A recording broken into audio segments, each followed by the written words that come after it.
सुबह की पहली किरण के साथ चारों दोस्तों ने अपना सामान समेटा और घाटी की ओर बढ़े। पिछली रात की घटनाओं ने उन्हें बेचैन कर दिया था, लेकिन रोमांच का उत्साह अभी भी बना हुआ था। घाटी का प्रवेश द्वार बेहद डरावना था। बड़ी बड़ी चट्टानों के बीच से होकर एक पतला रास्ता जाता था।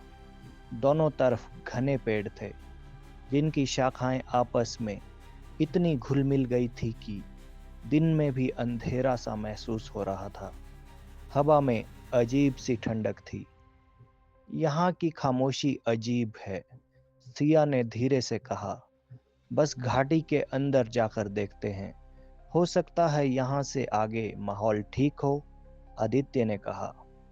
घाटी में कुछ कदम बढ़ाने पर उन्हें एक पुराना टूटा फूटा बोर्ड मिला। उस पर धुंधले अक्षरों में लिखा था, यहाँ मत जाओ, ये जगह तुम्हारी आत्मा को कैद कर जाएगी।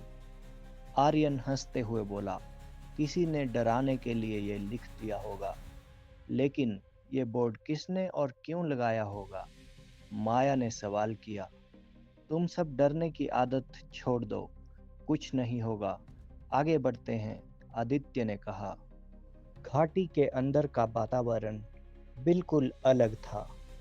वहां न पक्षियों की आवाज थी, ना ही कोई जानवर। केवल हवा की सीटी जैसी आवाज सुनाई दे रही थी। यहाँ की खामोशी परेशान कर रही है, सिया ने कहा। हो सकता है जानवर यहाँ ना आते हों, आर्यन ने जवाब दिया। आगे बढ़ते हुए उन्हें एक झरना मिला, लेकिन इस झरने का पानी सफेद या नीला नहीं था। वह गहरे लाल रंग का था, मानो खून बह रहा हो। ये क्या है?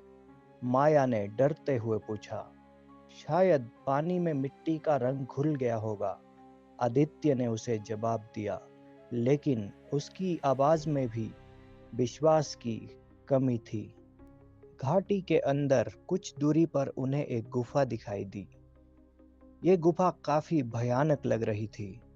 गुफा के मुहाने पर खून जैसे लाल रंग के हाथों के निशान थे। ये जगह तो किसी हॉरर फिल्म की तरह लग रही है, आर्यन मजाक करता है। मुझे नहीं लगता है कि हमें यहाँ जाना चाहिए, सिया ने घबरा कर कहा। लेकिन आदित्य और माया की जिज्ञासा उन्हें खींच रही थी। हम बस अंदर चलकर देखेंगे, कुछ मिला तो अच्छा रहेगा, अगर कुछ अजीब हुआ तो लौट आएंगे, आदित्य ने कहा। गुफा के अंदर अंधेरा और ठंडक थी। दीवारों पर अजीबो-गरीब चित्र बने हुए थे। इन चित्रों में इंसानों की आकृतियां थीं, जो किसी काले साए के सामने झुकी हुई थी। ये तो किसी तरह का अनुष्ठान लगता है, माया ने दीवारों को छूते हुए कहा। तभी एक अजीब सी गंध चारों के नाकों में घुस गई। ये गंध इतनी तेज और भयानक थी कि उन्हें उल्टी जैसा महसूस हुआ। गुफा के अंदर एक कोने में उन्हें एक टूटी हुई किताब मिली। ये किताब बेहद पुरानी थी और उसके पन्ने खून से सने हुए थे। आर्यन ने किताब उठाई और पढ़ने की कोशिश की। किताब में लिखा था, यहाँ जो भी आएगा वह अपने डर का सामना करेगा। इस गुफा से बाहर निकलने का रास्ता केवल एक है, तुम्हें अपने डर को हराना होगा। लेकिन अगर तुम हार गए तो ये गुफा तुम्हें हमेशा के लिए कैद कर लेगी। इसके बाद आर्यन ने किताब को फेंकते हुए कहा, यह क्या बकवास है? तभी गुफा के अंदर तेज हवा चलने लगी।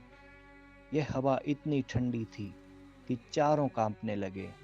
यहाँ कुछ सही नहीं है, हमें यहाँ से निकल जाना चाहिए, सिया ने डरते हुए कहा। जैसे ही चारों गुफा से बाहर निकलने की कोशिश करने लगे, माया अचानक रुक गई। यहाँ कुछ है, मैंने अभी कुछ देखा, माया ने कहा। अब तुम्हारा वहम हो रहा है, आदित्य ने जवाब दिया। लेकिन अचानक माया जोर से चीखी और अंधेरे में गायब हो गई। माया, माया कहाँ हो? आदित्य और सिया ने चिल्लाया, लेकिन माया का कोई जवाब नहीं आया। गुफा की दीवारें अचानक हिलने लगी और एक काले साए ने बाकी तीनों को घेर लिया।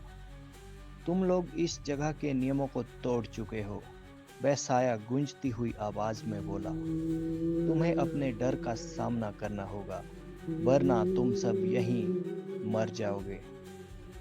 क्या आदित्य, आर्यन और सिया माया को खोज पाएंगे, या ये गुफा उनके डर का आखिरी पड़ाव बन जाएगी?